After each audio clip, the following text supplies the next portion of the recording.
রেগুলেটরটা of করো।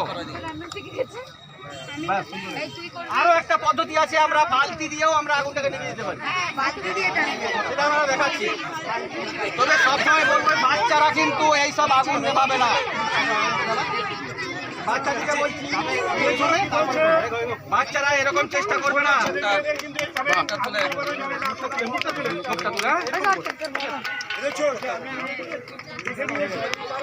এটা হলো আরেকটা পদ্ধতি, বালতি দিয়ে দেখানো হবে। যে কোনো উপায়ে যদি আমি বলেছিলাম যে আগুন লাগতে গেলে 3টা জিনিসের প্রয়োজন হয়। এক হচ্ছে দাহ্য বস্তু, দাহ্য বস্তু আপনারা সরুন,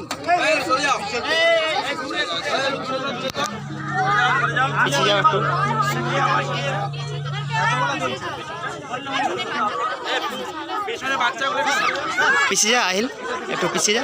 সার্থক পেছা পেছা পেছা পেছা।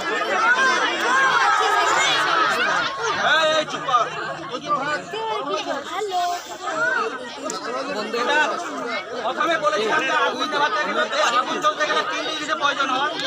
একটাকে কাট অফ করতে পারলেই আগুন নেভে যাবে। এটা আমরা আরেকটা পদ্ধতি দেখাচ্ছি, যে অক্সিজেনটাকে কাট অফ করে, সবই অক্সিজেনটাকে কাট অফ করে হচ্ছে বালতি দিয়ে।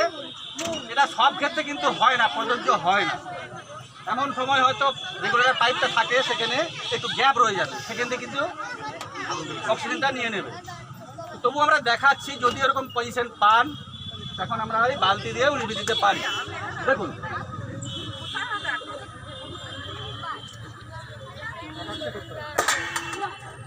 সমানভাবে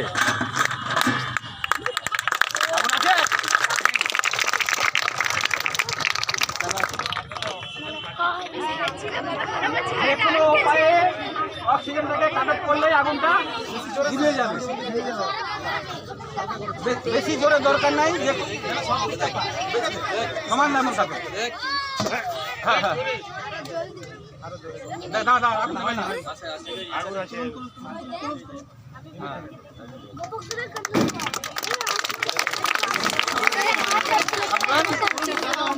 আসবেন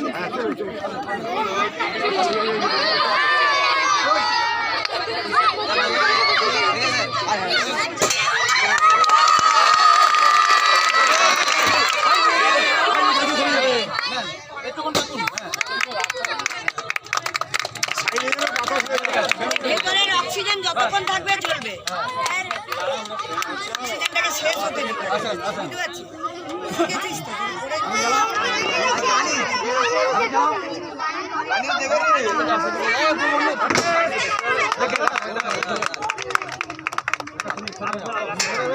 তুলো তুলো তুলো তুলো তুলো।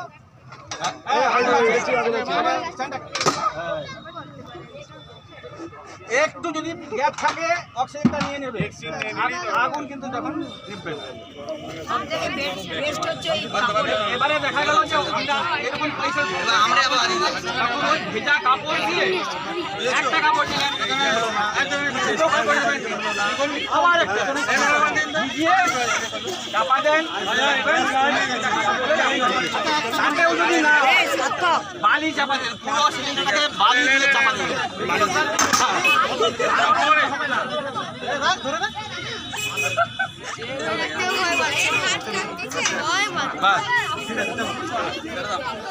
ভয় করলে হবে না।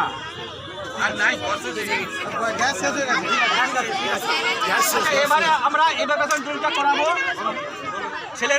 ছেলেমেয়েরা সব যে যার ক্লাসে বসে যাবে। প্রত্যেকটা ক্লাসে স্যাররা থাকবেন, ম্যাডামরা থাকবেন। এখান থেকে একটা যখন আমাদের ঘন্টি আছে, হ্যাঁ হ্যাঁ, ঘন্টি বাজাবে, বাজালে তাহলে সব টিচার্সরা যে আছেন ওনারা বুঝতে পারবেন যে কোনো দুর্ঘটনা ঘটেছে। এবার কী উপায়ে আমরা সমস্ত ছাত্রছাত্রীদের নিরাপদ জায়গাতে, একটা ফাঁকা জায়গাতে নিয়ে আসবো, এই পজিশন গিয়ে চলে আসবে আবার লাইন বাই লাইন।